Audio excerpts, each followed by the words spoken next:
ኩኔ ደመላሽ በፖሊስ ቁጥጥር ስር ውሏል። እስካሁን ድረስ በምን ጉዳይ እንደታሰረ መረጃው አልወጣም። የብፁዕ አቡነ ማትያስ እናት ናቸው። አርፈዋል። አክስቱን ቆራርጦ የገደለው ጨካኝ ወንድ፣ ዘግናኝ ማንነት ያለው ኢትዮጵያዊ፣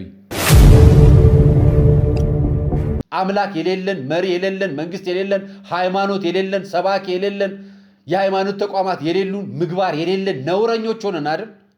እናሳፍራለን። ወጣቱን እናለማለን ብለው ወጣቱን እንዳናጠፋው ለእግዚአብሔር ያልሰጣችሁትን ትዳር ለዓለም ሰጣችሁት እግዚአብሔር ያክብርልኝ ብትሉት ዋጋ የለው። ሰላም ጤና ይስጥልኝ ውድ የአርያ ሚዲያ ቤተሰቦቻችን እንደምናላችሁ በያላችሁበት ሰዓት አቆጣጠር እንዳላችሁበት ሁኔታ ሰላማችሁ በዝት ይበል ማለት ፈልጋለሁ። ወንድም እህቶቼ፣ ታላቅ ታናሾቼ እንደየእድሜያችሁና እንደየክብራችሁ መጠን ሰላማችሁ ይብዛ። ታሞ የተኙ በሆስፒታል ያሉ በጸበል ስፍራ የሚገኙ በችግርና በመከራ ውስጥ የሚገኙ ወገኖቻችንንም እግዚአብሔር ያስብልን፣ ከክፉ ነገር በሙሉ ይጠብቀን። ዛሬ መረጃዎች ይዤላችሁ ነው ለእናንተ የመጣሁት። የያዝኩላችሁ መረጃዎች መካከል ደግሞ በዋናነት የያዝኩላችሁ መረጃዎች መካከል የመጀመሪያው የሚሆነው በመተሐራ የተከሰተውን ጉዳይ መንገድ መዘጋቱንና የኢክራም ገዳይ መያዙን ተከትሎ ያስኩላችሁ መረጃ አቀርብላችኋለሁ። አያይዤ የማቀርብላችሁ መረጃ ደግሞ ወደ አርባ ምንጭ ወደ ኩኔ ደመላሽ ወስዳችኋለሁ። አያይዤ ደግሞ የብፁዕ አቡነ ማትያስ እናት አርፈዋል። ይህን መረጃ በማስረጃ ነው ይዤላችሁ የመጣሁት። ሌላኛው መረጃ ደግሞ ዘግናኝ፣ ጨካኝ፣ እጅግ አጸያፊ የተባለውን ወንጀል አመጣላችኋለሁ። ኢትዮጵያ ውስጥ የተከናወነ ነው። ከዚህ ጋር አያይዤ የማቀርብላችሁ ነገር ይኖረኛል። አንድ ግን የገረመኝን ነገር ሰሞኑን ማህበራዊ ሚዲያ ላይ መነጋገሪያ የሆነውን ነገር በተመለከተ ዛሬ ደግሞ በ5 ሚሊዮን ብር የሚደባደበው የከተማ ወጣቶችን ይዤላችሁ መጥቻለሁ። እሱን አያይዤ ደግሞ በፎቶ ስለሚሰራው መተት ማስረጃና መረጃ ይዤላችሁ አምጥቼላችኋለሁ። ፎቶአችሁን ማህበራዊ ሚዲያ ላይ ስትለቁ እናንተ አውቃችሁ ምን ሳታውቁት በሱ ምክንያት መተት ስለሚሰሩ ሰዎች መረጃ አቀርብላችኋለሁ። ከዛም አያይዤ ዕውቀት መንግስተ ሰማያት አያስገባም፣ አላዋቂነትም ደግሞ የመንፈሳዊ ብቃትና ዕውቀት ልኬት ነው አይደለም ያሰኙንን ዶክተር የሆኑ የቤተ ክርስቲያናችን እንቁ መምህርን ይዤላችሁ መጥቻለሁ። አያይዤላችሁ ማቀርብላችሁ መረጃዎች ይኖሩኛል። እናንተ ጋር አብራችሁን እስከቆያችሁ ድረስ ብዙ መረጃዎች አቀርብላችኋለሁ። ታዲያ ይዤላችሁ የመጣሁት አንድ መረጃ ይኖረኛል። አንደኛው ይሄኛው መረጃ ምንድነው? በፒያሳና በአራዳ ፓርክ ፊት ለፊት የሚገኙ ሳይቶቹ ላይ በኮንዶሚኒየም ዋጋ ቤቶችን በቤቱ ኔት ፕራይስ ብቻ ክፍያ የሚፈጽምና ሽያጭ የሚያከናውን ሜሪት ፕሮፐርቲ የተባለ ተቋም አለ። ይህ ተቋም ከእያንዳንዱ ተቋማት ጋር በጋራ በመሆን ምን ያደርጋል?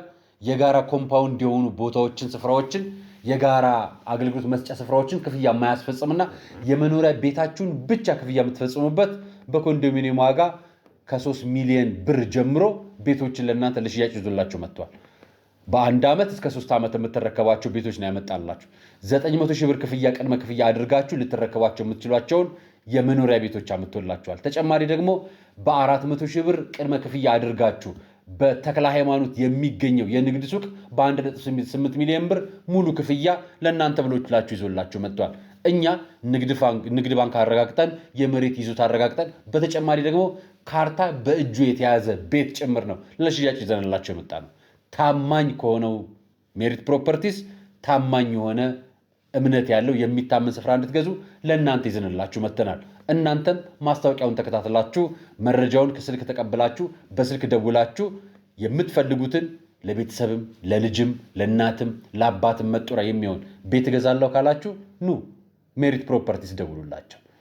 ከማስታወቂያው በኋላና ከመሸጋገሪያ በኋላ ወደ ፕሮግራማችን እንገባለን። በፒያሳ መሬት አይሸጥም እድል እንጂ። አራዳ ፓርክ ፊት ለፊት በኮንዶሚኒየም ዋጋ የቤት ባለቤት የሚሆኑበት ብቸኛው አጋጣሚ በመሃል ፒያሳ አራዳ ፓርክ ፊት ለፊትና ከፍሬንድሺፕ ፓርክ አጠገብ እያስገነባ ነው ባለው ሳይታችን ላይ አመቺ በሆነ አከፋፈል ማለትም ከ900 ሺህ ብር ቅድመ ክፍያ ጀምሮና 100% ለሚከፍሉ ደንበኞች 35% ቅናሽ ባለ 1 መኝታ 6.1 ሚሊዮን ብር የነበረውን በ3.9 ሚሊዮን ብር፣ ባለ 2 መኝታ 10 ሚሊዮን የነበረውን በ6.5 ሚሊዮን ብር፣ ባለ 3 መኝታ 16 ሚሊዮን የነበረውን በ10.5 ሚሊዮን ብር አቅርበንሎታል። ከ10% ቅድመ ክፍያ ጀምሮ ለምትከፍሉ ልዩ የክፍያ አማራጭና የባንክ ብድርን አመቻችተናል። አፓርትመንቶቻችን በቂ የሆነ ፓርኪንግ፣ የከርሰ ምድር ውሃ፣ የልጆች መጫወቻ ያካተቱ ናቸው። በተጨማሪም በመርካቶ ተክለ ሃይማኖት የንግድ ሱቆችን በ1.8 ሚሊዮን ብር ሙሉ ክፍያ ከ400 ሺህ ብር ቅድመ ክፍያ ጀምሮ ይዘን ቀርበናል። ልብ ይበሉ፣ የኛ ልዩነት እኛ የምንሸጠው በኔት ኤሪያ ብቻ ነው። ለበለጠ መረጃ ከታች ባለው ስልክ ይደውሉ።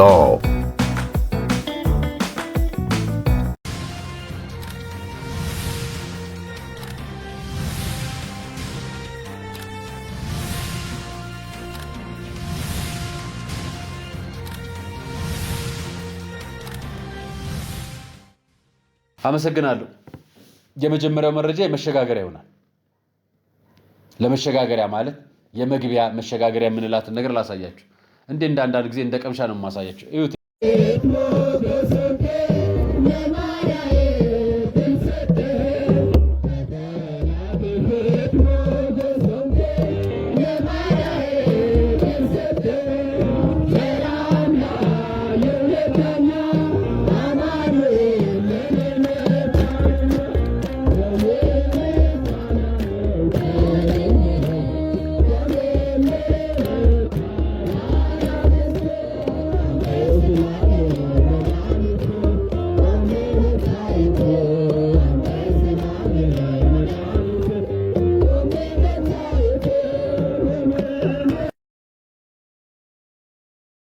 እንደዚህ ታዳጊ አካሉ እንደኔና እንደናንተ ቆሞ መሄድ የማይችል በጉልበት ብርክክ እየሄደ የአገልግሎት ምስጋና ሲያቀርቡ በደስታ በምስጋና እንዲቆም ያደረገው ፈጣሪ የተመሰገነ ይሁን።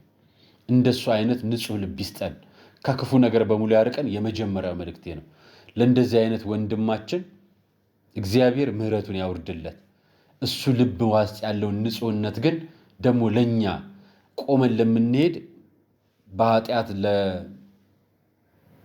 ለምንመላለስ በደላችን ለበዛ ክፉ ነገር ለምንሰራ በሙሉ ደግሞ ልባችንን እንደዚህ አካሉ ጎድሎ ወይ ደግሞ አካሉ እንደኔና እንደናንተ ቆሞ ማይጅ ሙሉ ባልሆነና ደክሞ ልቡ ግን ንጹህ ሆኖ ቆሞ በሚያበራ ወንድማችን እንደሱ እንዲሆንልን ልመኝና ልግባ ወደ ፕሮግራሜ ማለት ነው። መተሐራ ነው የምወስዳችሁ ብያችኋለሁ። መተሐራ ወደ አዋሽ ከ11 ሰዓት በኋላ ማለፍ ተከልክሏል።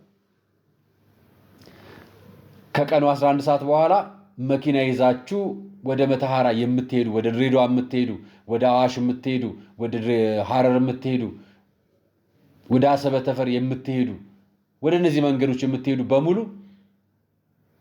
ከመተሐራ በኋላ መንገድ ተከልክሏል። የተከለከለበት ምክንያት በተደጋጋሚ የተለያዩ ጊዜዎች ወይ ደግሞ አመታቶች ውስጥ እንደምታስታውሱት እገታ፣ ግድያ ተደጋጋሚ ጊዜ አለ። መተሐራን ከተማዋን ወጣ ብላችሁ ወደ አዋሽ ፓርኩ ልትጠጉ ስትሉ ጀምሮ ያሉት አዋሽ ፓርኩ መጀመሪያ ስፍራዎች አካባቢ ጀምሮ በጣም ብዙ ጊዜ እገታ፣ ግድያ፣ አፈና፣ ቃጠሎ በተደጋጋሚ ጊዜ ይገጥማል። ለአመታት ነው የምናገረው። እነዚህ ነገሮች ተደጋግመው እኔ በተለያየ ጊዜ ሰርቻቸዋለሁ መረጃዎችን። የከባድ መኪና ሹፌሮች ይታፈናሉ፣ ይታገታሉ።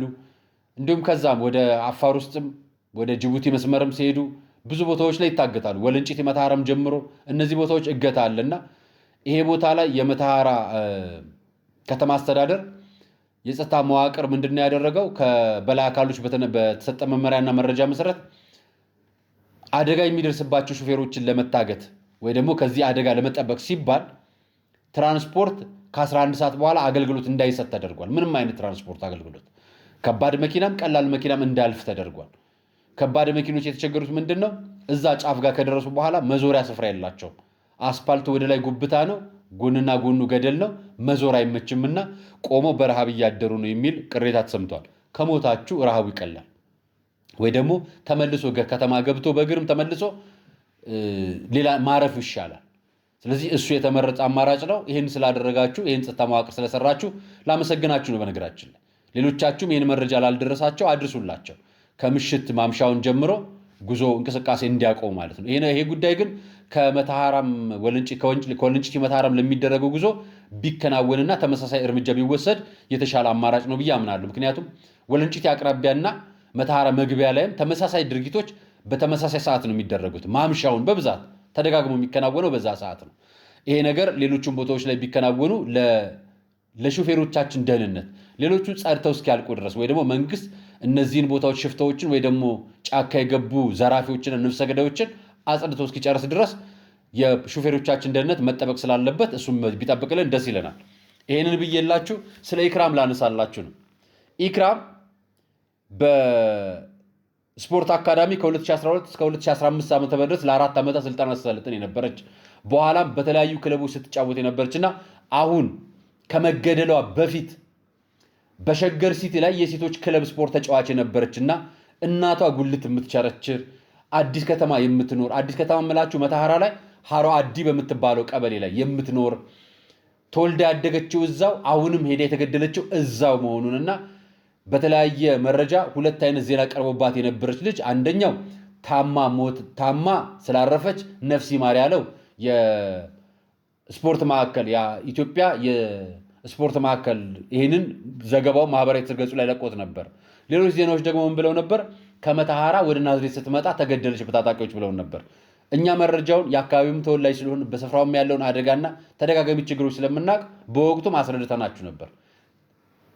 ጓደኛዋን ሸኝታ ታስራ ተወግታ ታርዳን የተገደለችው ብለናችሁ ነበር። ዛሬ ይህን መረጃ ስነግራችሁ በደንብ ላረጋግጥ ብዬ ነው። አቤል የሚባል ልጅ እንደገደላት ተጠርጥሮ በቁጥጥር ስር ውሏል። ስለሱ ጉዳይ ፖሊስ የሚሰጠው አይደለም፣ ፍርድ ቤት የሚወሰነው ውሳኔን አውቀን እኛ መረጃውን እናሳውቃችኋለን። የኢክራም ገዳይ ተይዟል። የኢክራም ገዳይ ታውቋል። የኢክራም ገዳይ አቤል ነው፣ ተጠርጥሯል። በዚህ ገዳይ ነው ተብሎ ተጠርጥሯል። ውሳኔው ሲመጣ የምንሰማ ይሆናል። ሌሎች መረጃዎች ካሉ ማሳውቃችሁ ይሆናል። ይህን መረጃ በዚህ እንለፈው። ይህ ወንድማችን ደቡብ ኢትዮጵያ ክልል ላይ ኩኔ ደመላሽ ይባላል። አርባ ምንጭ አካባቢ የሚኖርና በአካባቢው ኦርቶዶክሳዊ የሆነ ዲያቆን የሆነ ወጣት የተለያዩ ማህበራዊ ሚዲያዎች ላይ ቤተክርስቲያንን ከ130 እና ከ140 በላይ ቤተክርስቲያኖችን አገልግሎት እንዳይቋረጥ የካህናት ደሞዝ፣ የቤተክርስቲያን ቆርቆሮ፣ የቤተክርስቲያን የሚሆኑ ማሰሪያዎች ለማስፈሰጊያ፣ ለነዳያን፣ ለሰንበት ተማሪዎች፣ ለቤተክርስቲያን ይህንን የምታዩትን አብይ ጾም 2 ወር በሙሉ የበረከት ስራ ሲሰራ የምታውቁት ወንድማችን ነው። ማህበራዊ ሚዲያ ላይ ኦርቶዶክሳዊ የሆነ ንቅናቄ በማድረግ ስለ ኦርቶዶክሳዊነት በጨዋነት፣ በቅንነት፣ በትህትና፣ በመልካም ስነ ምግባር ቀኖናና የቤተ ክርስቲያን ሕግና ስርዓት ጠብቆ ማህበራዊ ሚዲያ ላይ ሐሳቦቹን የሚያጋራ ሌሎቹን የሚያነቃቃ የሚያበረታ ወንድማችን ነው። ኩኔ ደመላሽ በፖሊስ ቁጥጥር ስር ውሏል። እስካሁን ድረስ በምን ጉዳይ እንደታሰረ መረጃው አልወጣም። ፖሊሶች እንዳሰሩት ታውቋል። ነገር ግን በምን ጉዳይ እንዳሰሩት እስካሁን አልተገለጸም። ፋሲካ ለማክበር የስቅለት ዕለት የደቡብ ኢትዮጵያ ክልል ፕሬዝዳንት አቶ ጥላሁን በስቅለት ዕለት በቤተ ክርስቲያን ተገኝተው የሥርዓት አምልኮታቸውን እየፈጸሙ ባሉበት ሰዓት ላይ የእሱን ምስል እያያያዙ የሐሰተኛ ፕሮቴስታንቶች ልበለው ሌላ ልበለው የፕሮቴስታንት ማህበራዊ ሚዲያ ተጽዕኖ ፈጣሪንን የሚሉ እዛ ክልል ላይ የሚንቀሳቀሱ ግለሰቦች ማህበራዊ ሚዲያ ላይ ጉዳዩን አጀንዳ አድርገውት ነበር። አቶ ጥላሁንን አምልኮ ሲፈጽሙ ፎቶ እየለጠፉ መዘበቻ፣ መሳደቢያ፣ መሳለቂያ ሲያደርጉ ይሄ ወንድማችን ኩኔ ደመላሽ በአደባባይ ወጥቶ የግሉን ወይም የስልጣኑን ጉዳይ መነጋገር የፈለጋችሁ በግል አናግሩት። ኦርቶዶክሳዊ ስልጣን የያዘ ባለስልጣን ከተገኘ ደቡብና ደቡብ አካባቢ የሚገኙ የፕሮቴስታንት ማህበራዊ ሚዲያ ተጽዕኖ ፈጣሪ ነው የሚሉ ግለሰቦች ሆነ ብለው ባለስልጣን የማጥቃት ስራቸውን በእምነት አስታኮ ይመጣሉ፣ ኦርቶዶክሳውያንን በዚህ መልክ ያጠቃሉ ሲል መረጃውን አጋርቶ ነበር። አብዛኛው ጥርጣሬያችን አሁንም በሱ ምክንያት ታሰረ የሚለውን እስካሁን ያለው መረጃ። ይህን ጉዳይ እስክናውቀው መፍትሄ እስኪገኝበት ድረስ ኩኔ ደመላሽን ያለ ምክንያት ካሰራችሁት ያለ ምክንያት በነፃ በአስቸኳይ ፍቱት ጥያቄያችን። የተጠየቀበት ጉዳይ ካለ በአስቸኳይ ፍርድ ቤት አቀርቡ፣ መረጃውንም ለህዝብ አጋሩ። እንኳን ኩኔ ደመላሽን እንዲህ ለቤተ ክርስቲያን የሚቆም ብቻውን የፌስቡክ ጳጳስ የፌስቡክ ፓትርያርክ ሆኖ እዛች ደቡብ ኢትዮጵያ ክልል ላይ ለወንድሞቻችን ለእህቶቻችን ለቤተ ክርስቲያን የቆመ ጀግና ወጣት ብቻውን ጳጳስ ነው፣ ብቻውን ካህናት ነው፣ ብቻውን ሊቃውንት የሆነ ወንድማችን ነው። በደቡብ ኢትዮጵያ የሚገኙ ኦርቶዶክሳውያን ሊቅ እንዲሆኑ እንዲማሩ፣ ካህን እንዲሆኑ፣ ቤተክርስቲያን እንዲያስተዳድሩ፣ በቋንቋቸው እንዲማሩ፣ እንዲሰበኩ፣ እንዲሰብኩ የሚያበረታታ መንፈሳዊ ጀግና ልጅ ነው እና ፖለቲካ ውስጥ ከሌለበት ሌላ ነገር ውስጥ ከሌለበት ለምን አመጣችሁት? አሁን ጉዳዩን ፖለቲካ ማድረግ የሚፈልጉ ይሄ ጉዳይ መስራት የጀመረው በነገራችን ላይ ከዓመት በፊት ነው። በአካባቢ የሚገኙ ኦርቶዶክሳውያንን ማጥቃት ለመጀመር የማህበራዊ ሚዲያ ላይ እየተነሱ ሃይማኖት ኦርቶዶክሳዊ እምነት ተከታይን ከታጣቂ ኃይል ጋር እየፈረጁ ፖለቲካ መስራት ይጀምሩ የአካባቢ የፕሮቴስታንት እምነት ተወላጆች እንዳሉ እናውቃለን። መረጃዎቹንም እናቀርብላችኋለን ቀጥታ። ነገር ግን መረጃው ማህበራዊ ሚዲያ ላይ የክልሉ ፖሊስ እንዲያወጣልን እንጠይቃለን። በዚህ አጋጣሚ ይሄን ብያችሁ ወደ መረጃ ይልግባላችሁ። ሌላኛው መረጃ እኚህን እናታያቸዋላችሁ አርፈዋል። ስርዓተ ቀብራቸውም ተፈጽሟል።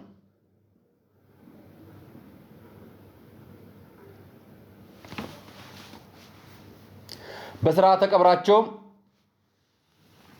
ብፁዕ አቡነ ሳዊሮስ፣ ብፁዕ አቡነ ዲዮስቆሮስ፣ ብዙ የምታውቋቸው ሊቃነ ጳጳሳት፣ ብፁዕ አቡነ ጎርጎሪዮስ፣ ብፁዕ አቡነ ገሪማ፣ ብፁዕ አቡነ ይስሐቅ፣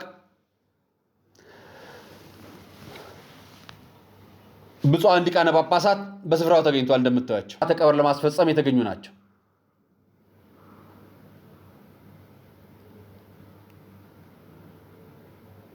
ቀደም ብሎ በጾም ወቅት እንደምታስታውሱት የአዲስ አበባ ሀገረ ስብከት ሊቀ ጳጳስ ብፁዕ አቡነ ሕርያቆስ እናታቸው አርፈው እሳቸውም ቀብር አስፈጽመው ነበር የመጡት። አሁን ደግሞ የብፁዕ አቡነ ማቴዎስ እናታቸው አርፎ ብፁዓን ሊቃነ ጳጳሳት በተገኙበት የቀብር ስርዓቱ ተፈጽሟል። መረጃውን የኢትዮጵያ ኦርቶዶክስ ተዋሕዶ ቤተክርስቲያን የመገናኛ ብዙሃን አገልግሎት እንዲህ ብሎ ዘግቦታል። ብፁዕ አቡነ ማቴዎስ የኢትዮጵያ ኦርቶዶክስ ተዋሕዶ ቤተክርስቲያን የመገናኛ ብዙሃን ስርጭት አገልግሎት ድርጅትና የአፋን ኦሮሞ መገናኛ ብዙሃን ቴሌቪዥን ማሰራጫ ድርጅት የበላይ ኃላፊ የምስራቅና የሰሜን አፍሪካ አህጉረ ስብከት ሊቀ ጳጳስ ወላጅ እናት እማሆይ አስካለ ማርያም በቀድሞ ስማቸው ወይዘሮ ምሳለ ማሞ በ85 ዓመት ዕድሜያቸው ከዚህ ዓለም ድካም አርፈዋል። ስርዓተ ፍትሐቱም በምስራቅ ሸዋ ሀገረ ስብከት በሉሜ ወረዳ ኤጀሬ ደብረገነት ቅዱስ ጊዮርጊስ ቤተክርስቲያን ብፁዕ አቡነ ሳዊሮስ መንበረ ፓትርያርክ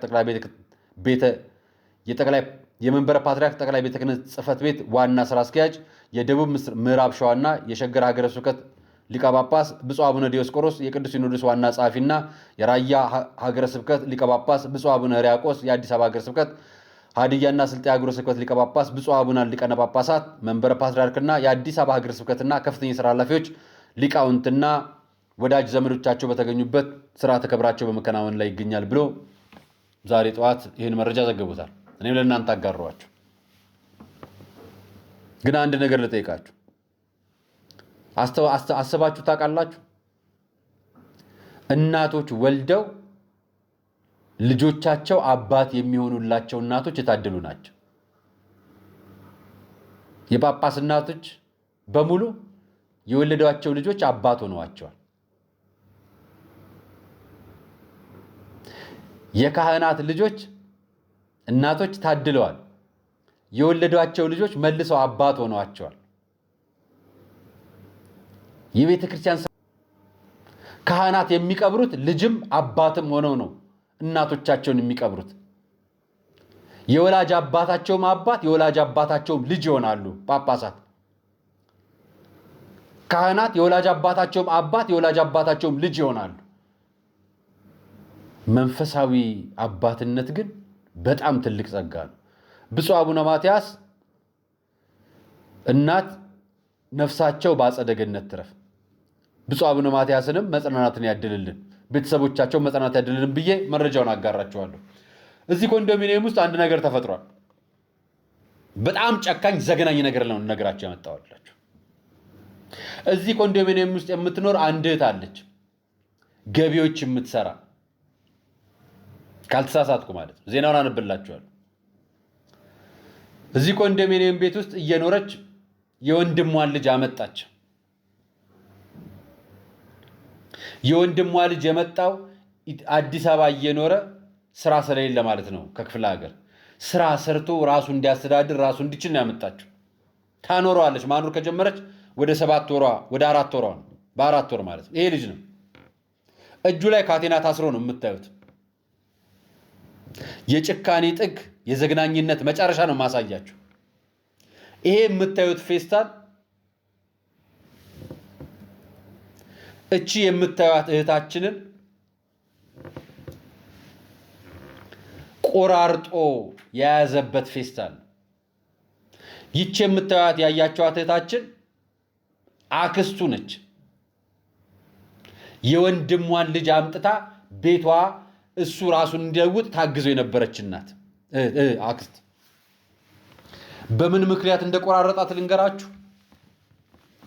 ተቆጣሽኝ በሚል ምክንያት አክስቱን ቆራርጦ የገደለው ጨካኝ ወንድ፣ ዘግናኝ ማንነት ያለው ኢትዮጵያዊ፣ ጸያፍ ስራ። ላግዘ ልርዳ ባለችው አክስቱን ካልገደልኩ ያለ ጸያፍ ወንድ፣ ነውረኛ ወንድ። በአዲስ አበባ ሚያዝያ 19 ቀን በለሚ ኩራ ክፍለ ከተማ ወረዳ 6 ክልል ልዩ ቦታ ኢካ ሳይት ተብሎ ብሎክ 705 የቤት ቁጥር 59 ውስጥ መስከረም 27 ቀን ከምሽቱ 4 ሰዓት ወንጀሉን የተፈጸመው። በአካባቢው ላይ የሟች ማንነት የማይታወቅና የተወሰነ የሰው ቅሪተ አካል በመገኘቱ ከአካባቢው ነዋሪዎች ለፖሊስ ጥቆማ ይደርሳል። ፖሊስም የደረሰውን ጥቆማ መነሻ በማድረግ የሟችን ማንነት ለመለየትና የወንጀል ፈጻሚው ማንነት ለመለየት በተደረገው ጥረት በሰዓታት ውስጥ ሟችን መለየትና በወንጀል የተጠረጠረው ግለሰብ በቁጥጥር ስር ሊያውል መቻሉን የአዲስ አበባ ፖሊስ ጠቅላይ መምሪያ የወንጀልና የትራፊክ አደጋ ምርመራ ምክትል ጠቅላይ መምሪያ ገልጿል። ፖሊስም በተከሳሽ ሻምበል ሙሉጌታ ላይ ተከሳሹ ሻምበል ነው። ሻምበል ሙሉጌታ ላይ በተደረገ ምርመራ ሟች ወርቅነሽ የተባለች የ36 ዓመት ጎልማሳ ስትሆን በጉምሩክ አስተላላፊነት የሥራ መስክ ላይ እየሰራች የነበረች ስትሆን በተገለጸው አካባቢ መኖር ከጀመረች 4 ወራትን አስቆጥራለች። ሐምሌ 20 2016 የወንድሟ ልጅ የሆነውን ተከሳሽ ሻምበል ሙሉጌታ እሷ ጋር ተቀምጦ የቀን ስራ ለመስራት ከክፍለ ሀገር መምጣቱንና አብረው መኖር መጀመራቸውን የአዲስ አበባ ፖሊስ ጠቅላይ መምሪያ አስታውቋል። በዕለት በደረሰ ግጭትና ተቆጣሽኝ በሚል ምክንያት አንቆ ከጣላት በኋላ መሞቷን ሲያረጋግጥ ሰውነቷን ቆራርጦ በ3 ፌስታል ይዞ አንዱን ቁራጭ ሽንት ቤት፣ አንዱን ቁራጭ ገደል፣ አንዱን ቁራጭ ደግሞ ጫካ ውስጥ ጥሎ ነበረ። የአክስቱ ደም ለአምላኳ ጮኻ ህዝብ አይቶ እንዲያዝ ያደረገችው። ይህ ልጅ የሞት ውሳኔ ወይ ደግሞ የሞት ፍርድ ተፈርዶበታል። የአዲስ አበባ ፖሊስ መረጃ ነው ይህን የገለጸው። በጣም ነው የሚያሳፍረው። ጨካኔያችን ከፍ አይደለም? ግድያችን ሰለጠነ። አክስት መግደል ብርቅ አይደለም አይደል? እናት መግደል ብርቅ አይደለም አይደል? አባት መግደል ብርቅ አይደለም አይደል? ልጅ መግደል ብርቅ አይደለም አይደል? ልጅ መጣል ብርቅ አይደለም አይደል? ነውር ጠፋብን አይደል? አምላክ የሌለን፣ መሪ የሌለን፣ መንግስት የሌለን፣ ሃይማኖት የሌለን፣ ሰባኪ የሌለን፣ የሃይማኖት ተቋማት የሌሉን፣ ምግባር የሌለን ነውረኞች ሆነን አይደል? እናሳፍራለን። ወጣት ገና ታዳጊ የሆነ ልጅ እንደምታዩት ፎቶ እኮ ታዳጊ ነው። ይሄ ታዳጊ የሆነ ልጅ ተቆጣሽኝ የሚል ተልካሻ ምክንያት የአክስቱን ህይወት ልታስተዳድረው መጠለያ ሰታ እያኖረችው ያለችውን አክስቱን በጭካኔ ገደላት። መግደሉ ሳያንስ ቆራርጦ ጣላት። እና የልጅ ሃይማኖት አለው? የትኛው ሃይማኖት አክስትን ግደል ብሎ ሰበከው? የትኛው ሃይማኖት እናትን ግደል ብሎ ይሰብካል? የትኛው ሃይማኖት ልጅሽን ጣይ ብሎ ይሰብካል? ግድያችን፣ ጭካኔያችን፣ መርዛችን እኮ ሰይጣን ራሱ አሁን ከኛ ነው እየተማረ ያለው። የቱ ጋ ነው ሃይማኖታችን? የቱ ጋ ነው ምግባራችን? የቱ ጋ ነው ስርዓታችን? የቱ ጋ ነው ትውፊታችን? ዓለም የምታስተምረን ትምህርት ቤት ነው ግደሉ ያለችን ወይስ ሃይማኖት የሚያስተምረን ትምህርት ነው ግደሉ ያለን? ባልተማር ነው ባላወቅ ነው ባልኖር ነው ነገር እየኖርን ካለን የሚያስተምረን ሶስተኛ አካል አለ ማለት ነው። መቼም የዓለም ትምህርት ለዓለም ባርነትም ቢሆን ሳይንሱ እንድንሰለጥንበት፣ ህግ እንድንገዛበት፣ እንድንማርበት ነው። እሱም ቢሆን ከሃይማኖት ነው የወጣው። ሃይማኖቱም የሚያስተምረን በስርዓት እንድናወራ ነው፣ በስርዓት እንድንኖር ነው። ታዘን ለታላላቆቻችን ተመርተን እንድንኖር ነው። ገዳይ ወጣት እያፈርን ወላጅ እንዴት እናገኛለን? ገዳይ እያፈራን እንዴት ዘመድ እናስጠጋለን? አሁን እኮ ሰው ሰራተኛ መስጠጋት አፍሮ ነበር። ዘመድ እኮ ነው መጥቶ የሚገድለው። የገዛ ዘመድ ተቆጣሽኝ በሚል ምክንያት። እግዚአብሔር ይቅር ይበለን።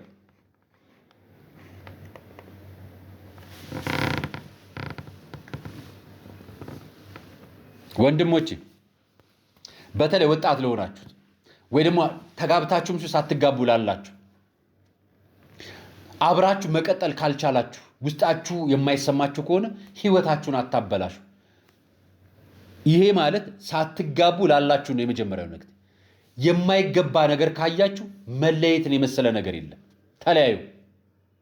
ተለያዩ።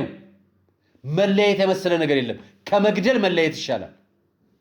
መለየት እኮ ለራስም ሰላም ነው፣ ለዛም ሰው ሰላም ነው የምትፈጥሩት።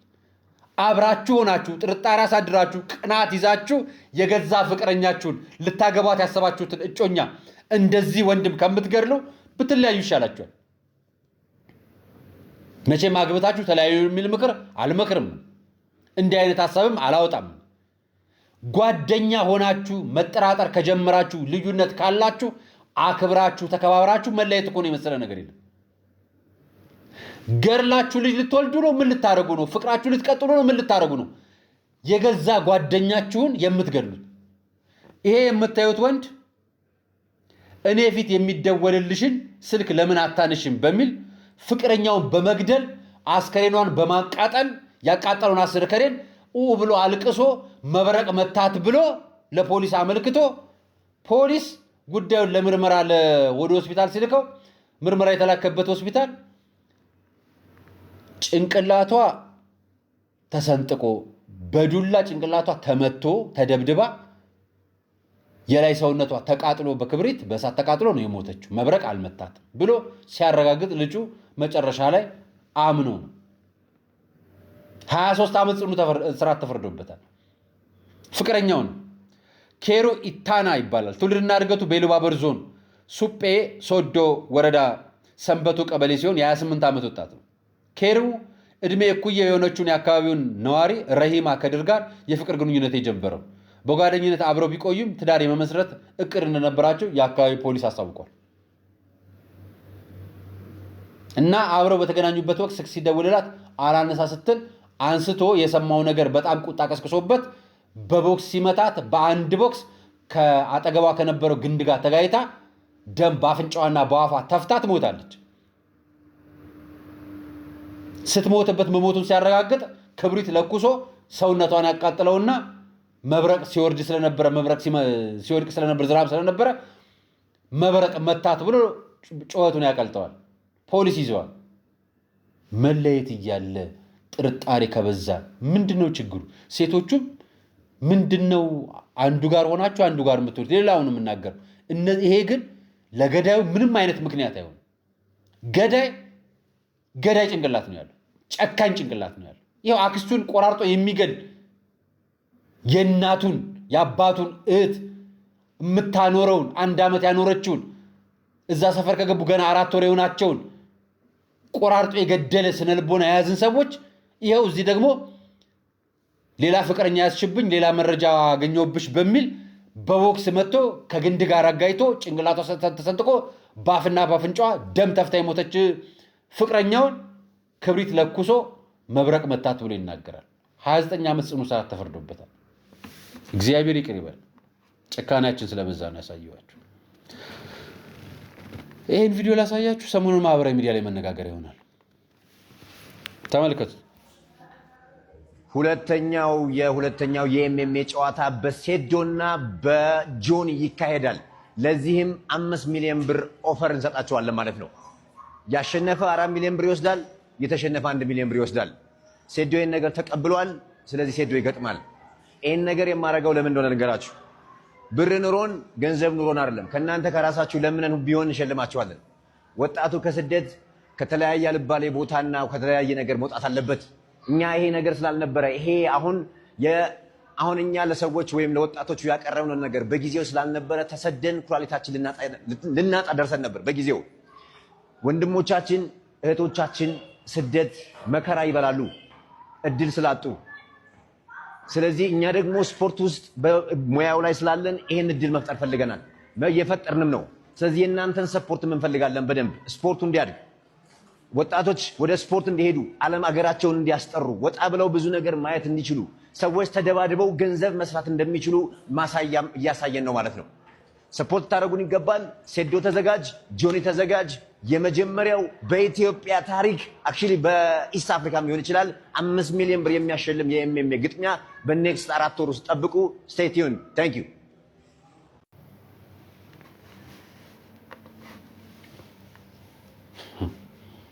ቀደም ብለው ማህበራዊ ሚዲያ ላይ መነጋገሪያ የሆኑ 2 ልጆች ነበሩ። ተደባድበው በደቂቃዎች ውስጥ አንዱን ዘርሮታል። አንደኛው ልጅ ከዚሁ ከአንደኛው መካከል እነዚሁ ልጆች ድጋሚ ይሄንን ያዘጋጀው ወንድም ስፖርት የሚሰራ ወጣት፣ ስፖርት ጂም ምናምን የሚያሰለጥን የሚሰራ ወጣት።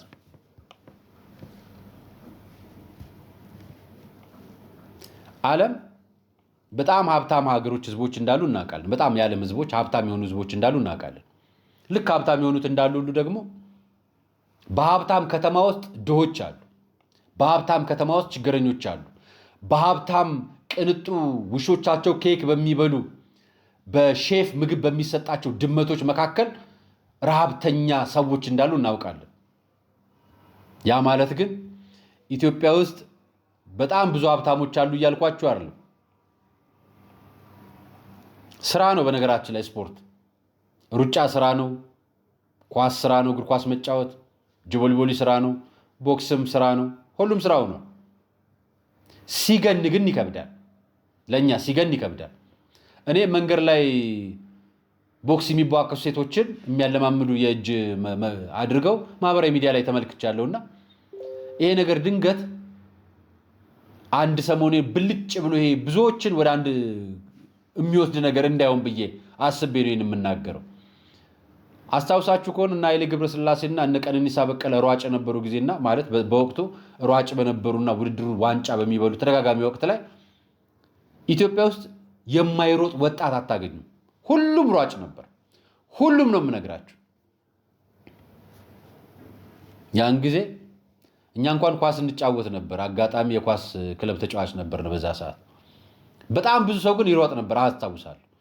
እኛም ሩጫውን የምንረጠው ለእግር ኳስ ትንፋሽ በሚባለው እንጂ ለሯጭነት አልነበረምና እንገረም ነበረ በወቅቱ። ማለት ለምንድን ነው እንደዚህ የሚሆነው ስል ለካ እኔ የተወለድኩበት ከተማ ላይ ብቻ አይደለም መላው ከተማ ኢትዮጵያ ውስጥ ነው የሚደረገው።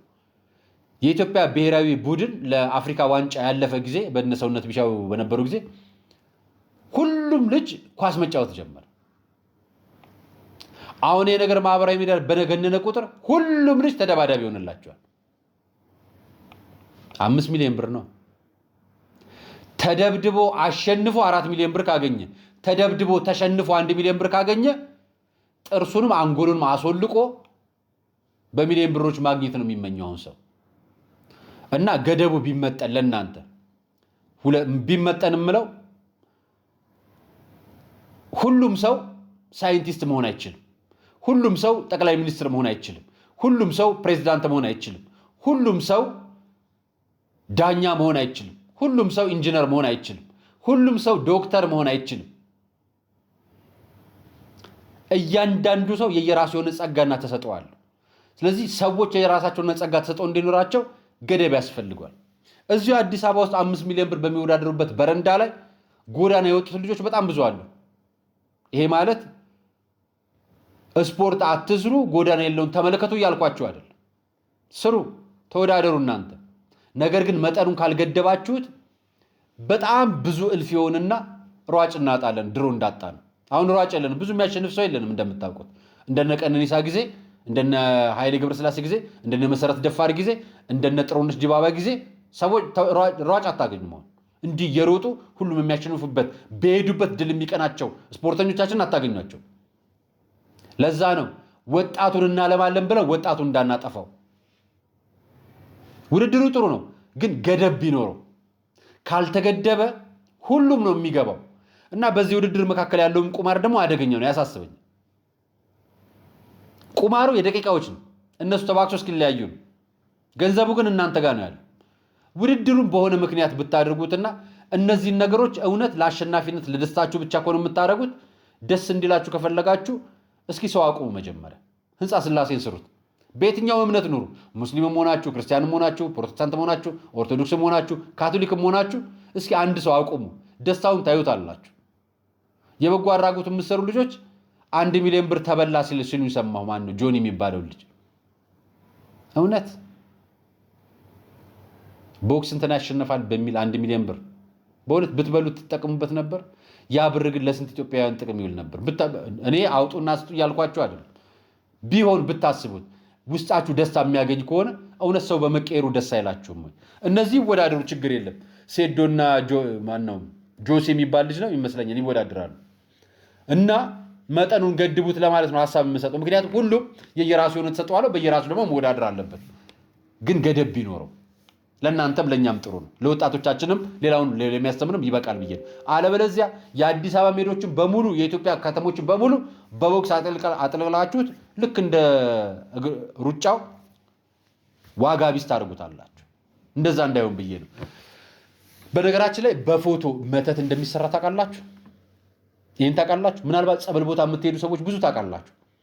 ጸጉራችሁ፣ ልብሳችሁ ተቆርጦ ማረባችሁ የምታሰጡት ልብስ ላይ ተቆርጦባችሁ ወይ ተወስዶባችሁ ፎቶ ማህበራዊ ሚዲያ ላይ አትልቀቁ ሁሉ ይባላል። ለምን እንደማይባል ታውቃላችሁ? በፎቶአችሁ እዛ ከሰይጣን ጋር ለሚደራደረው ሰው ገንዘብ ተከፍሎት፣ ደብተራ ወይ ደግሞ ጠንቋይ ለሚባለው አካል ተከፍሎት ያንን ሰው መተት ይልካል። እኛ ጸሎተኛ መንፈሳዊነት ከሌለን ማንቀበል፣ ንስሐ ማንገባ፣ ማንቆርብ ከሆነ ደግሞ ያ የተላከው ነገር አይገባብኝም ስላልን አይደለም። መንፈስ ነው። መንፈስን የምትቆጣጠርበት ኃጢአት እየሰራ እሱ መጥቶ ይገባባል። ይሄንን እኔ አይደለም የምነግራችሁ፣ ሌላ ሰው ነግሯችሁ ያስረዳውን ነገር ነው እንደገና የምተነትንላችሁ። ይሄን ነገር ማን ያዘዋል የሚለውን ነገር ሙሉ እንስማው። በፎቶዎች ስንት ነገር እንደተሰራበት ብታቂ፣ አንቺ የምትለቂያቸው ፎቶዎች ለሰይጣንና ለጠላቶችሽ የአንቺ ህይወት ማውደሚያ ግባቶች ናቸው። የትም ሀገር ኑሪ፣ የምትበዩን፣ የምትለብሺውን፣ የምትነጂውን፣ የምትኖሪበትን ትዳርሽን ስትፖስቺ የተሻለ ከሆነ ሰዎች ይቀናሉ። አጋንንት በውስጣቸው አለ፣ የአንቺን ነገር ይመኛሉ። ከዛ በፎቶሽ አንቺ በማትረጂው መንገድ ያስደግማሉ። አእምሮሽ እንዲበጠበጥ፣ ውስጥሽ እንዲጨነቅ፣ መንፈስሽ ሰላም እንዲያጣ፣ ከእግዚአብሔር እንድትርቂ ያስደግሙብሻል። ትጨነቂያለሽ። ምን ሆኜ ነው ብለሽ ያልገባሽ አንቺ ስጋዊው ነገር ላይ ሄደሽ፣ እነሱ ግን ዋና የማይታይ መንፈሳዊ አእምሮ፣ ነፍስ፣ መንፈስሽን አክሰስ አድርገውታል። የኔ እህት የተሰወረ ህይወት ይኖርሽ። እግዚአብሔር ትዳርሽን ባርኮት፣ ቢዝነስሽን፣ ስራሽን ባርኮት ከሆነ ተደብቀሽ ኑሪ እንጂ አደባባይ ላይ አስጥተሽ ለጠላቶችሽ ትልቅ መረጃ ሰጥተሽ እንዲቀኑብሽና ትዳርሽን እንዲፈትኑት አታድርጊ። እግዚአብሔርንም አትፈትኚው። ይኸውልሽ ሰላም ያላት ሴት አለች፣ በቂ ገንዘብ ያላት፣ ትዳሯ የተባረከ፣ ኢንስታግራም፣ ፌስቡክ የሌላት፣ ቲክቶክ የሌላት፣ ተደብቃ በሰላም የተሰወረ ህይወት የምትኖር ሴት አለች። እሷን አጋንንት ሊያጠቃት አይችልም። ለምን? የተደበቀ ህይወት ስለምትኖር። እዩኝ አትበይ። እግዚአብሔር የባረከሽን ለሰው እያሳየሽ አትጎርሪ። ምንም ጥቅም የለውም።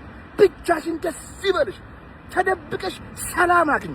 ከልጆችሽ ጋር ኢንጆይ አድርጊ። እግዚአብሔርን በድብቅ አመስግኝ።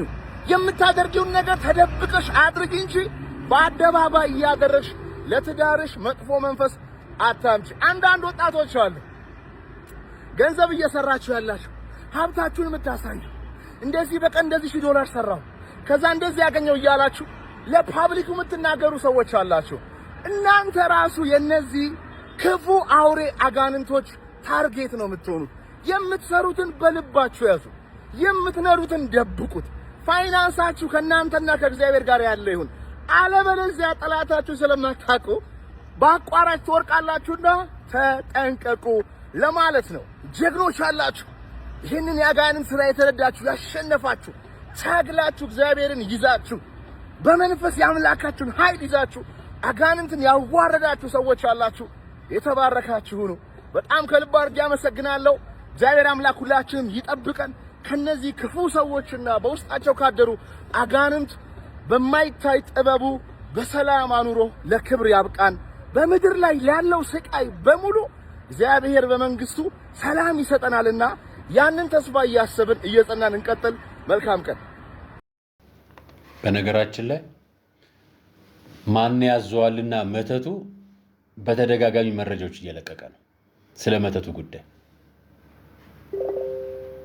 ለእግዚአብሔር የተገለጠ ለሰው የተደበቀ ነገር ቢኖረን እንደ ክርስቲያን ይፈለጋል፣ ይጠበቃል። ለዓለም የተገለጠ ለሰይጣን ተሰጠ ነው የሚባለው። ለዓለም ከተገለጠ ለሰይጣን ተሰጠ። ለሰይጣን የተሰጠ ደግሞ በእግዚአብሔር ፊት ክብርም ዋጋም የለው። ለእግዚአብሔር ያልሰጣችሁትን ትዳር ለዓለም ሰጣችሁት እግዚአብሔር ያክብርልኝ ብትሉት ዋጋ የለው። ለዚህ ነው ጳጳሶቻችን በዓለም አዳራሽ የሰርግ አውደ ምሕረት ላይ አትገኙ የምንለው። ለዚህ ነው ካህኖቻችንን በአዳራሽ አትባርኩ፣ ልጆቻችሁ ንስሐ ልጆቻችሁ የቤተ ክርስቲያን የክርስቲያን ልጆች አድርጓቸው የምንለው። ለዚህ ነው የአደባባይ ልጅ መሆን ለሰይጣን የተሰጠ ለዓለም የተሰጠ መሆን ነው የምንለው። ለዚህ ነው በእግዚአብሔር የተገለጠ ለዓለም የተደበቀ ቅድስና ያላቸው አባቶቻችንን ዛሬም ትላንትንም ገድላቸውን የምናከብረው ገድላቸውን የምናወድሰው እግዚአብሔር አክብሯቸው ለእኛ የገለጸልን። ለዚህ ነው እዚሁ በዚሁ ጭንቅ በሆነ ዓለም ሁሉ ባተገላለጠችበት አደባባይ ላይ መምህር ዘላለምን ያወቅነው ዛሬ ነው። ያረፈ ዕለት ያወቁት ብዙ ናቸው። ታሪኩን፣ ስራውን፣ ተግባሩን ለዓለም ተደብቆ ለቤተ ክርስቲያን አውደ ምሕረት ቆሞ በእግዚአብሔር ፊት የከበረ ማንነት ኖሮት በሕይወት ከምድር የተለየ ወንድማችን ለዚህ ነው የምናከብረው። ልታወቅ የሚሉትን አንዳችሁም እንዲያርጋችሁ አታውቁ። ጳጳሶቻችን አውደ ምሕረት ማይክ ይዘው የማህበራዊ ሚዲያ መነጋገሪያ ሲሆኑ ሁልጊዜ የምንወቅሳቸው ለዚህ ነው። ለእግዚአብሔር የከበረ ለዓለም የተደበቀ ለቤተ ክርስቲያን የቆመ ማንነት ይኑራችሁ ምንለው ለዚህ ነው። ይህንን ማንነት ነው ትዳራችሁ ላይ፣ እውቅናችሁ ላይ፣ ቤተሰባችሁ ላይ፣ ስራችሁ ላይ አድርጉት የምንለው። ገንዘባችሁን አውጣችሁ አጋልጣችሁ ነገ በመድኃኒት ቢያደርጉባችሁ ክፉ ነገር የሚሰራባችሁ መተት ላይ ያደርገው ወይ ደግሞ ሰይጣን ተንኮል ሊሰራበት ያረፈበት ሰው ደግሞ ወደ እናንተ የሚላከው ደግሞ በዚህ ምክንያት ነው። ስለተገለጣችሁ፣ ስለተናገራችሁ፣ ስላሳወቃችሁ፣ ልታይ ስላላችሁ ነው ሰይጣን እናንተን ለዓለም ላይ ያደርጋችሁ የሚወስዳችሁ፣ በመድኃኒት የሚወስዳችሁ። ማን እንደሚያደርግ ልንገራችሁ። ጠላታችሁን ለመቀነስ ወዳጆቻችሁን ቀንሱ። መጀመሪያ ጠላት ለመቀነስ ወዳጅ መቀነስን የሚያክል ትልቅ ነገር የለም። እናንተ በእግዚአብሔር ፊት ለመክበር፣ ራሳችሁን ለመለወጥ፣ ትዳራችሁን ለማክበር፣ ህይወታችሁን ለመቀየር ከፈለጋችሁ የወዳጅ መጠኖቻችሁን ቀንሱ። ያኔ የአደባባይ ሰው ሳትሆኑ የእግዚአብሔር ቤት የተገለጸ ልጆች ትሆናላችሁ። ይሄን ነው የምነግራችሁ። የመተትና የመንፈሳዊ ነገር ሳነሳላችሁ መዳን አዋቂ በመሆን አይደለም፣ ስለ መተት በመተንተን አይደለም፣ ስለ መንፈሳዊነት በማወቅ አይደለም። አዋቂነት ሰማያዊ መንግስት የሚዳን ቤተ ክርስቲያን መዳን ማለት ብላ በዶክተር ቀሲስ እንዲህ ብላ ትነግረናለች። ስሟቸው። አይምሮአችን በጣም ጥልቅ አገናዛቢ መርማሪ መጽሐፍ ቅዱሳዊም ይሁን ከመጽሐፍ ቅዱስ ውጭ የሆነ ፍልስፍና ስለተረዳህ በአይምሮ ስለበሰቅ አትድንም። በእውቀት አይደለም የሚዳነው፣ ማወቅ ያስፈልገናል። ማወቃችን ግን ወደ ማመን አድርሶ ማወቃችን ከእግዚአብሔር ጋር ወደ መዋሃድ እንዲያደርሰን ነው እንጂ ማወቅ በራሱ የመዳኛ መንገድ አይደለም፣ ወይም ደግሞ ለመዳናችን ዋስትና አይደለም። ለዚህ ነው ጌታችንን እኮ ሊቅ እኮ አይደለም የምንለው፣ አባት፣ አዳኝ፣ ፍቅር፣ መድኃኒታችን ነው እንጂ የምንለው እኮ ምሁር ክርስቶስ አይደለም የምንለው፣ ሊቁ ክርስቶስ አይደለም። ወይንም ምንድነው በዚህ በዘመናዊው የምሁራን የሊቃውንት ቋንቋ በሚጠራበት ስም አይደለም የምንጠራው። ምክንያቱም በአባትነት እውቀት አይደለም፣ ድርጊት ነው፣ ክንዋኔ ነው። ደግነት እውቀት አይደለም፣ ኩነት ነው። ልብ አድርግ። ስለ ደግነት አንድ ሰው ያውቃል ማለት ደግ ነው ማለት አይደለም። ደግ ለመሆን ይሄ በጣም ኢምፖርታንት ነገር ነው የማነሳው። አንድ ደግነት ማለት ሆኖ የመገኘት ማንነት ነው። ስለ ፍቅር ታውቃለህ ማለት ታፈቅራለህ ወይም ተፈቅራል ማለት አይደለም። ስለ ፍቅር ማወቅ እውቀት ነው፣ ግንዛቤ ነው። ማፍቀር ማለት ግን you have to be touched by it, you have to part of it, በውስጡ ውስጥ መገኘት አለብህ። ድርጊት ነው፣ ከሆነ ሰው ጋር መገናኘት አለብህ። ስለዚህ በግንኙነታዊነት እውን የምናደርገው ነው። ነገረ ድህነት ማለት አይሞራዊ እውቀት አይደለም።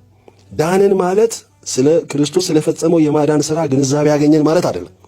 ዳንን ማለት ተወለድን፣ ዳግመኛ ተጠመቅን፣ ከእግዚአብሔር ከመንፈስ ቅዱስ አብራክ ከማኅፀነ ዮርዳኖስ ለአዲስ ሕልውና፣ አዲስ ስም፣ አዲስ ማንነት ይወጣልን ስም ወለተ ገሌ ገብረ ገሌ የሚባል ስም ወጥቶልን ከዛ የሰዓት ጀምሮ ሁሉ ለሥጋና ለነፍስ ፈቃድ ተለይተን ለእግዚአብሔር መንፈስ ቅዱስ ፈቃድ ብቻ ተገዢ ሆነን በክርስቶሳዊ ማንነት ውስጥ ብቻ ተገኝተን ለመኖር እንደገና ተወለድን፣ እንደገና ተፈጠርን፣ እንደገና ወደ ሕልውና መጣን።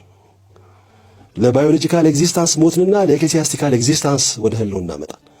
ለምድራዊ ሕይወት ሞተን ለመንፈሳዊ ለእግዚአብሔር መንግሥት ሕልውና እንደገና ተወለድን እና ዳይኮቶሚ ማለት የወደቀ የፈረሰ የሞተ ማንነት ነው። አንድ ማሳያ ቅዱስ ጳውሎስ ሲያስተምር ጋለሞታይቱ በሕይወት ሳለች ሞተች ይላል። ምን ማለት ነው? በሕይወት አለች ማለት ፊዚካሊ ትመላለሳለች፣ ሺ ቲንክስ ታስባለች፣ ትጠይቃለች፣ ግን ሺ ኢዝ ዴድ። የሞተ ማንነት ደግሞ ድኗል ማለት አይደለም። የሞተ ማንነት ደግሞ የኛ የስብናችን መገለጫ አይደለም። ስለዚህ አንድ ሰው በስጋ አካል አለ ማለትና በአይምሮ አዋቂ ነው፣ ጠያቂ ነው፣ ተረጂ ነው ማለት ድኗል ማለት አይደለም። ድኗል ማለት አይደለም። መዳን ማለት ይሄ አዋቂ አይምሯችን የእግዚአብሔርን እውነት ሲረዳ፣ እግዚአብሔር የገለጠውን እውነት ሲረዳ እና ያ የተረዳውን እውነት ደግሞ ሲኖረው ነው። ጽድቅን ማወቅና ጻድቅ ሆኖ መገኘት ነው። ጽድቅን ማወቅ ማለት ጽድቅን ማወቅና ጻድቅ ሆኖ መገኘት። ቀሲስ ዶክተር መዝገቡ ካሳ የኢትዮጵያ ኦርቶዶክስ ተዋሕዶ ቤተክርስቲያን የቅድስት ሥላሴ ዩኒቨርሲቲ ኮሌጅ የመለኮታዊ ስነ አስተምሮ መምህር ናቸው። የፍልስፍና መምህር ናቸው። ኦርቶዶክሳዊ ፍልስፍና መምህር ናቸው። መዳን ማለት መዳንን ማወቅና መዳን በራሱ ይለያያል። መተትን ማወቅ፣ መተት እንዳለ ማወቅ፣ ደብተራ እንዳለ ማወቅ፣ ኃጢአት እንዳለ ማወቅ፣ በደል እንዳለ ማወቅ እውቀት ነው። መዳን ግን አይደለም። ያወቁትን መኖርና ስላወቁት ነገር መናገር ይለያያል። ማን ያዘዋል? ወንድማችን ስለሚያውቀው ነገር አካፍሎናል፣ እናመሰግናለን። እሱ ያካፈለን ነገር ደግሞ መኖር ደግሞ የኛ ኃላፊነት። የማህበራዊ ሚዲያ እውቅናችን ለዓለም ነው የምናሳውቀው እንጂ ለእግዚአብሔር አይደለም። ለዚህ ነው ቤተክርስቲያን የምትሄዱ ልጆች፣ ገዳም የምትሄዱ ሰዎች ለማህበራዊ ሚዲያ ነው የምትሄዱት፣ ለዓለም እንጂ ለእግዚአብሔር አይደለም የምትሄዱት። ልትኖሩት እንጂ ማህበራዊ ሚዲያ ላይ ተለጠፉት የምንላችሁ ታዋቂ የሆናችሁ አርቲስቶች የምንናገራችሁ ከዚህ አንጻር ነው። ስለለጠፋችሁት ለኛ ለእውቅና ለታይታ ለጠፋችሁት እንጂ ለእግዚአብሔር አይደለም። ያ እግዚአብሔር እናንተን ነው የሚፈልገው። መሄዳችሁን፣ መዳናችሁን፣ መፈወሳችሁን፣ ይቅርታ መጠየቃችሁን፣ ከልብ መጽናታችሁን ነው የሚፈልገው። ገዳምን መዋቅና ገዳሙን የተሰጣውን ቃል ኪዳን በረከት ረድኤት ለማግኘት መሄድ ይለያያል። ረግጦ ከልብ አዝኖ ከልብ አልቅሶ መመለስ ይለያያል። ስለ ኃጢአት፣ ስለ ጠንቋይ፣ ስለ ክፉ መናፍስ ስለሚሰሩ ሰዎች ማወቅ እውቀት ነው። እነሱ የሚያውቁትን ጠብቆ ደግሞ በመንፈሳዊ ማንነት ራስን ጠብቆ ደግሞ ማቆየት ደግሞ እሱ መዳን ይባላል። ለመዳን ኖሩ በአካል ኖረን በመንፈስ ብንሞት ዋጋ የለንም። እግዚአብሔር የመጨረሻው ዘመንን ከመቀበላችን በፊት ለንስሐ ሞት ያብቃል። ስጋው ደግሞ ለመቀበልም ያብቃል። እግዚአብሔር ይቅር ይበለን። የዛሬ ቆይታ ይህንን ይመስል ነበረ። ታዲያ ከእናንተ ጋር መጀመሪያም እንደነገርኳችሁ ቤት መግዛት ለምትፈልጉ ሰዎች፣ ሱቅ መግዛት ለምትፈልጉ ሰዎች መርካቶ ላይ፣ ፒያሳ ላይ፣ አራዳ ፓርክ ፊት ለፊት መግዛት የምትፈልጉ ከሆነ 35% ቅናሽ ያለው ከ900 ሺህ ብር ጀምሮ በኮንዶሚኒየም ዋጋ በ3 ሚሊዮን ብር ጀምሮ ክፍያ የምትፈጽሙባቸውን ቤቶች ከ1 ዓመት እስከ 3 ዓመት የምትረከቧቸው ሱቆች ደግሞ በተክለ ሃይማኖት በአካባቢ በሚገኙ ሱቆች የሚገነቡ ህንፃዎች ላይ መግዛት የምትፈልጉ ከሆነ ሙሉ ክፍያው 1.8 ሚሊዮን ቅድመ ክፍያው 400 ሺህ ብር ከፍላችሁ ሱቅ መግዛት የምትፈልጉ ሰዎች ስልክ ቁጥር በ0979 21 7209 በ0979 21 7209 ይደውሉላቸው። ይህን ሚዲያ ሌሎች ሰዎች ሰብስክራይብ እንዲያደርጉ መረጃውን ሼር እያደረጋችሁ መረጃው ለሁሉ ሚዲያ ስለምታጋሩልኝ አመሰግናለሁ። ሰናይቅ በፒያሳ መሬት አይሸጥም እድል እንጂ አራዳ ፓርክ ፊት ለፊት በኮንዶሚኒየም ዋጋ የቤት ባለቤት የሚሆኑበት ብቸኛው አጋጣሚ በመሃል ፒያሳ አራዳ ፓርክ ፊት ለፊትና ከፍሬንድሺፕ ፓርክ አጠገብ እያስገነባ ነው ባለው ሳይታችን ላይ አመቺ በሆነ አከፋፈል ማለትም ከ900 ሺህ ብር ቅድመ ክፍያ ጀምሮና 100% ለሚከፍሉ ደንበኞች 35% ቅናሽ ባለ 1 መኝታ 6.1 ሚሊዮን ብር የነበረውን በ3.9 ሚሊዮን ብር ባለ 2 መኝታ 10 ሚሊዮን የነበረውን በ6.5 ሚሊዮን ብር ባለ 3 መኝታ 16 ሚሊዮን የነበረውን በ10.5 ሚሊዮን ብር አቅርበንሎታል። ከ10% ቅድመ ክፍያ ጀምሮ ለምትከፍሉ ልዩ የክፍያ አማራጭና የባንክ ብድርን አመቻችተናል። አፓርትመንቶቻችን በቂ የሆነ ፓርኪንግ፣ የከርሰ ምድር ውሃ፣ የልጆች መጫወቻ ያካተቱ ናቸው። በተጨማሪም በመርካቶ ተክለ ሃይማኖት የንግድ ሱቆችን በ1.8 ሚሊዮን ብር ሙሉ ክፍያ ከ400 ሺህ ብር ቅድመ ክፍያ ጀምሮ ይዘን ቀርበናል። ልብ ይበሉ፣ የኛ ልዩነት እኛ የምንሸጠው በኔት ኤሪያ ብቻ ነው። ለበለጠ መረጃ ከታች ባለው ስልክ ይደውሉ።